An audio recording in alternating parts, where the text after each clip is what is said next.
Hello friends, welcome to run study. आज के इस वीडियो में हम मध्य प्रदेश पुलिस से संबंधित विज्ञान के अति महत्वपूर्ण प्रश्नों को पढ़ेंगे और आपके कीमती समय को चैनल को सब्सक्राइब करने एवं बेल आइकन को दबाने जैसी बातों में व्यर्थ ना करते हुए आइए स्टार्ट करते हैं आज का हमारा ये वीडियो। और जैसा कि हम हमारे वीडियो की शुरुआत में पिछले वीडियो के क्विज प्रश्नों को करते हैं, तो ये हमारे क्विज के प्रश्न थे, जिसमें पहला क्वेश्चन था हमारा कि विस्थापन की एसआई इकाई क्या थी।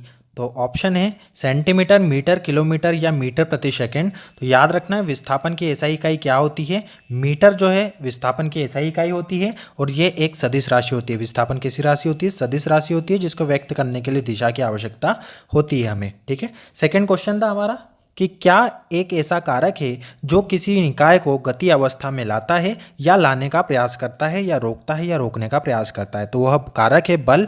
बल वह बाह्य कारक है जो किसी वस्तु की अवस्था या स्थिति में परिवर्तन करता है या करने का प्रयास करता है। ठीक है। तो आज का हम ये वीडियो स्टार्ट करते हैं पहले क्वेश्चन के साथ, जिसमें हमारा क्वेश्चन है कि पश्चिमी देश जो बहुत कम सूर्य प्रकाश प्राप्त करते हैं वहाँ के बच्चों को कौन सा रोग हो सकता है। तो आपको पता होना चाहिए कि विटामिन डी के कारण जो रोग होता है वो है रिकेट्स, क्योंकि सूर्य के प्रकाश से हमें क्या मिलता है? Vitamin D. और विटामिन डी की कमी से कौन सा रोग होता है? रिकेट्स रोग विटामिन डी की कमी से होता है।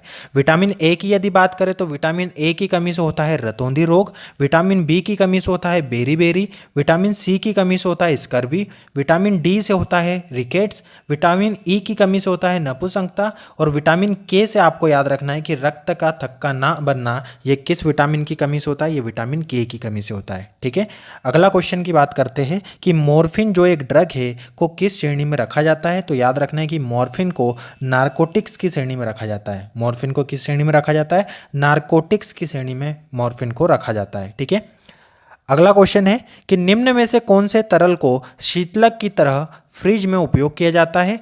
तो शीतलक की तरह यहाँ पर बोला है तरल को। किस तरल को? तो याद रखना है कि अमोनिया जो होता है वो तरल शीतलक के रूप में फ्रिज में उपयोग किया जाता है। ठीक है। अगला क्वेश्चन है निम्न में से औपनिवेशिक कीट कौन सा है।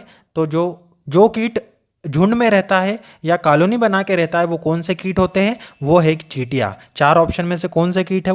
वो है चींटियाँ।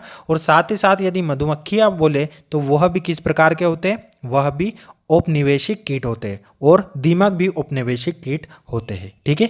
अगला क्वेश्चन है कि मानव में इस प्रकार का निषेचन होता है। मानव में किस प्रकार का निषेचन होता है? मानव में आंतर निषेचन पाया जाता है, इंटरनल फर्टिलाइजेशन पाया जाता है। ठीक है। तो ये भी याद रखना है। अगला क्वेश्चन है एक अस्थि अन्य अस्थि से किस द्वारा संयोजित होती है। किसके द्वारा एक अस्थि अन्य अस्थि से संयोजित होती है, यह हमें बताना है। तो याद रखना है कि लिगामेंट स्नायु जो होता है इससे एक अस्थि एक हड्डी दूसरी हड्डी से जुड़ी होती है। ये चित्र में आप देख पा रहे होंगे, ये है अपर बोन और ये है लोअर बोन और ये किससे जुड़ी हुई है? लिगामेंट से जुड़ी हुई है। तो दो हड्डियों को संयोजित या जोड़ने का काम कौन करता है? लिगामेंट करता है। ये याद रखना है। ठीक है। अगला क्वेश्चन है आपतन बिंदु पर आपतन किरण, परावर्तित किरण तथा अभिलंब ये किसमें स्थित होते हैं? ये है परावर्तन के नियम से उन्होंने पूछा है। पहला नियम क्या होता है परावर्तन के? कि आपतन कोण परावर्तन कोण के मान के बराबर होता है। और दूसरा हमारा जो नियम होता है वो होता है कि आपतन बिंदु पर अभिलंब, आपतित किरण, परावर्तित किरण ये तीनों एक ही तल में स्थित होते हैं। तो इसका करेक्ट आंसर आ जाएगा सेम प्लेन, समान समतल में स्थित होते हैं। ठीक है।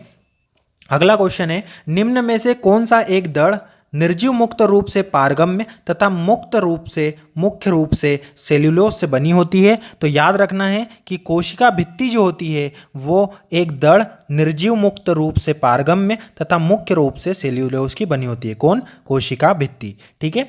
अगला क्वेश्चन है कि नाभिक का क्या कार्य होता है। तो आपको याद रखना है कि नाभिक जो रहता है वो कोशिका की सभी गतिविधियों को नियंत्रित करता है। तो इसका ऑप्शन नंबर थर्ड हमारा करेक्ट हो जाएगा कि यह कोशिकाओं की सभी गतिविधियों को नियंत्रित करता है। नेक्स्ट क्वेश्चन है निम्नलिखित में से किस खगोलीय पिंड को उल्का के रूप में भी जाना जाता है। तो याद रखना है कि उल्का पिंड जो रहते हैं उन्हें खगोलीय पिंड को उल्का के रूप में भी जाना जाता है। ये जो आपको चित्र दिख रहा है ये किसका है? अंतरिक्ष का चित्र है और ये छोटे छोटे आपको उल्का पिंड इसमें नजर आ रहे होंगे। ठीक है। अगला क्वेश्चन है शक्तिशाली चुंबक अपना चुंबकत्व उस स्थिति में खो देता है जब जब उसे उच्च तापमान पर गर्म किया जाता है। ऑप्शन नंबर थर्ड हमारा करेक्ट रहेगा कि जब किसी शक्तिशाली चुंबक को उच्च तापमान पर गर्म किया जाता है तो वह अपना चुंबकत्व खो देता है। ठीक है, नेक्स्ट क्वेश्चन है, लकड़ी के गट्ठों को जलाते समय उनके बीच खाली जगह छोड़ दी जाती है, जिससे लकड़ी के लट्ठों को जब जलाते हैं तो उनके बीच में खाली जगह क्यों छोड़ दी जाती है? ताकि उसके जलने के लिए वायु की गति में मदद मिलती रहे। क्यों की जाती है? क्योंकि उसके जलने के लिए वायु की गति में मदद मिलती रहे, उस खाली जगह में से वायु निकल के जाती रहे। ठीक है, अगला क्वेश्चन है, नाभिकीय रिएक्टर में शीतलक का उपयोग इसके लिए किया जाता है। हमें बताना है कि नाभिकीय रिएक्टर में शीतलक का प्रयोग क्यों किया जाता है। तो शीतलक का प्रयोग याद रखना है कि ऊष्मा विनिमायक में ऊर्जा को रिएक्टर से जल में स्थानांतरित करने के लिए नाभिकीय रिएक्टर में शीतलक का उपयोग करते हैं। क्या? हीट एक्सचेंजर में ऊर्जा को रिएक्टर से जल में स्थानांतरित करने के लिए शीतलक का उपयोग किया जाता है नाभिकीय रिएक्टर में। नेक्स्ट क्वेश्चन है हमारा, अधिकांश शैवाल में मुख्य वर्णक और अतिरिक्त वर्णकों के रूप में क्लोरोफिल होता है। भूरे शैवाल में उपस्थित वर्णक क्या है? क्लोरोफिल तो होता ही है, उसके अतिरिक्त भूरे शैवाल में और क्या स्थित होता है? तो याद रखना है फ्यूकोजेंथोफिल ये हमारे भूरे शैवाल में उपस्थित होता है। ये नज़ारा जो आप देख रहे हैं चित्र के माध्यम से, ये कहाँ का है? समुद्र के अंदर का नज़ारा है, वहीं पर भूरे शैवाल पाए जाते हैं। ठीक है, अगला क्वेश्चन है कि निम्नलिखित में तरल ईंधन कौन सा है? तो याद रखना है कि जो डीजल होता है ये कौन सा होता है? तरल होता है। बाकी प्राकृतिक गैस में होता है, कोयला ठोस में पाया जाता है। ठीक है, तो ये भी अपने को याद रखना है। अगला क्वेश्चन है, ठंडे जल युक्त बोतल की बाहरी सतह पर जल की बूंदें कैसे निर्मित होती है? जैसे जब हम फ्रिज से कोई ठंडी बोतल निकालते हैं, ठंडी पानी की बोतल निकालते हैं, तो जब उसे कुछ देर के लिए रख दिया जाता है बाहर, तो क्या होता है? तो थोड़ी देर बाद हम देखेंगे कि वो बोतल पे क्या होता है? पानी की बूंदें जमा हो जाती है। तो वो क्यों होता है? वो कारण हमसे पूछा गया है। तो याद रखना है कि वायु में जो जलवाष्प उपस्थित होती है वह बोतल की सतह पर संघनित हो जाती है, जिसके कारण हमें वो बोतल से चिपकी हुई दिखाई देती है। ठीक है, अब ये हमारा आज का न्यूमेरिकल प्रश्न है। एक 10 किलोग्राम का पिंड 4 मीटर की ऊंचाई से गिरता है, उस पर लगने वाले गुरुत्वाकर्षण बल द्वारा किए गए कार्य की गणना करना है। सबसे पहले हमें कार्य बोला है उसने निकालने के लिए, तो कार्य का फॉर्मूला हमारे दिमाग में आ जाना चाहिए कि W बराबर क्या होता है? W बराबर बल गुणा विस्थापन। तो W बराबर F इंटू डी हम कर देंगे, यहाँ पर W बराबर F इंटू डी कर देंगे। ठीक है, तो बल क्या दिया हुआ है? क्या बल हमें डायरेक्ट नहीं दिया है, m का मान दिया है 10 और उसने बोला है कि गुरुत्वाकर्षण के अधीन हो रहा है, तो mg जो रहता है हमारा वो बल रहता है। तो F बराबर आ जाएगा 10 गुणा 10, ये 10 हमारा द्रव्यमान है और 10 हमारा g का मान है, तो F का मान आ जाएगा 100 न्यूटन। ठीक है, तो W बराबर आ जाएगा, F का मान हमने निकाल चुके 100 और D का मान हमें दिया था 4 मीटर की ऊंचाई, तो W बराबर आ जाएगा 400 जूल। क्या आ जाएगा? 400 जूल रहेगा हमारा कार्य। ठीक है, तो ऑप्शन नंबर 1 हमारा करेक्ट रहेगा।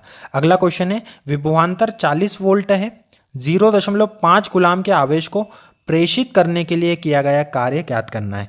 अब इसमें भी कार्य निकालना है, लेकिन हमें कूलाम जो आवेश था उसको प्रेषित करना था, उस पर कितना काम करना पड़ेगा ये निकालना था। तो इसका फॉर्मूला होता है W बराबर QV, है ना, जो कूलाम में दिया है और जो वोल्ट में दिया है उसका गुणा करना है। Q कितना दिया है? 0.5 दिया है और विभवांतर कितना दिया है? 40 वोल्ट दिया है। जब हम 0.5 का 40 में गुणा करेंगे तो आएगा 20 जूल। जूल किसका मात्रक होता है? ये होता है कार्य का मात्रक। तो 20 जूल हमारा करेक्ट आंसर आएगा। अब हम बात कर लेते हैं, जैसा कि मैंने आपसे वादा किया था कि मैं आपको हर वीडियो में, पिछले वीडियो में जो यूज़ किए गए हमारे न्यूमेरिकल के फॉर्मूले है उसका रिवीजन करवाऊंगा, तो आप वो कर लेते हैं। सबसे पहला हमने फॉर्मूला यूज़ किया था बल का, बल इज इक्वल टू होता है ma द्रव्यमान गुणा त्वरण। दूसरा हमने यूज़ किया था संवेग का, जिसे हम p से दर्शाते हैं, वो होता है द्रव्यमान गुणा वेग। तीसरा हमने यूज़ किया था काइनेटिक एनर्जी का, तो काइनेटिक एनर्जी का फॉर्मूला होता है हाफ mv², गतिज ऊर्जा का फॉर्मूला होता है हाफ mv²। फिर आती है स्थितिज ऊर्जा, पोटेंशियल एनर्जी, उसका फॉर्मूला होता था mgh। फिर हमने यूज़ किया था कार्य होता है बल गुणा विस्थापन। ठीक है, इसके बाद जब श्रेणी क्रम में प्रतिरोध जुड़े हो तो 1/r आर समांतर क्रम में प्रतिरोध जुड़े हो तो 1/r is equal to 1/r1 plus 1/r2 plus 1/r3, जब समांतर क्रम में 3 प्रतिरोध जुड़े हो तब। ठीक है, और जब प्रतिरोध श्रेणी क्रम में जुड़े हो तो r बराबर r1 plus r2 plus r3, तीनों को जोड़ देना है श्रेणी क्रम के लिए। ये किस क्रम के लिए है? ये है श्रेणी क्रम के लिए। और ऊपर वाला किसके लिए है? ऊपर वाला है समांतर क्रम के लिए, ये भी याद रखना है। ठीक है, और आज हमने यूज़ किया W is equal to QV, coulomb और वोल्ट का गुणनफल, ये किसके बराबर होता है? किए गए कार्य के बराबर होता है। ठीक है, और ये है हमारा आज के वीडियो के क्विज प्रश्न, जिसमें पहला क्वेश्चन है आपका कि 1 kWh बराबर कितने जूल के होता है, ये बताना है आपको। और सेकंड हमारा क्वेश्चन है कि एक हाइड्रो इलेक्ट्रिक पावर स्टेशन पर बहने वाला जो पानी होता है वो टरबाइन को घुमा सकता है, तो वो क्यों घुमा सकता है, उसमें कौन सी ऊर्जा निहित होती है, ये बताना है आपको। ठीक है, ये दोनों जो क्वेश्चन है उसका जवाब आप कमेंट बॉक्स में ज़रूर करें। ठीक है, तो ये था आपका आज का वीडियो। उम्मीद करता हूँ कि ये वीडियो आपके लिए लाभदायक सिद्ध होगा। तो मिलते हैं इसी प्रकार के वीडियो में, तब तक के लिए goodbye and thank you.